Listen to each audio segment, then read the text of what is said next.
आखिरकार चींटी का मुंह खारा का खारा ही रहा।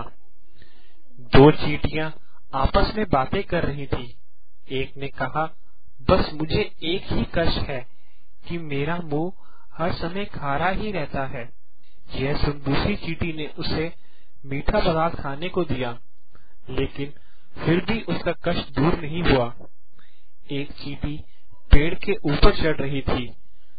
ऊपर से दूसरी चींटी नीचे की ओर आ रही थी। पहली चींटी ने दूसरी चींटी से पूछा, कहो बहन, कुशल मंगल तो हो? दूसरी चींटी ने कहा, क्या बताऊं बहन, और सब तो ठीक है, किंतु एक कष्ट है। पहली चींटी ने कहा, बताओ बहन, क्या कष्ट है?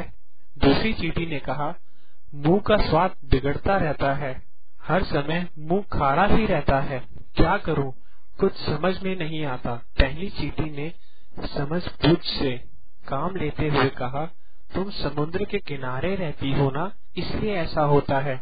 आओ मेरे साथ, मैं मीठे फल के पेड़ पर रहती हूँ, तुम्हारा मुंह भी मीठा कराती हूँ। पहली चींटी उसे अपने घर ले गई, जो पेड़ के तने के कोटर में था।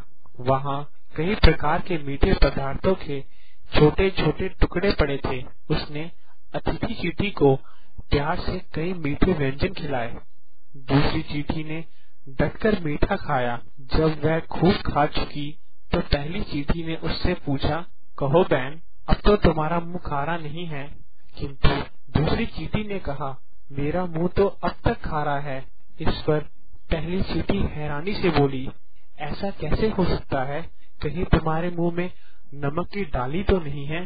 दूसरी चींटी ने कहा, सो तो है, समुद्र के किनारे रहती हूँ, इसलिए नमक तो मुंह में रखती ही हूँ।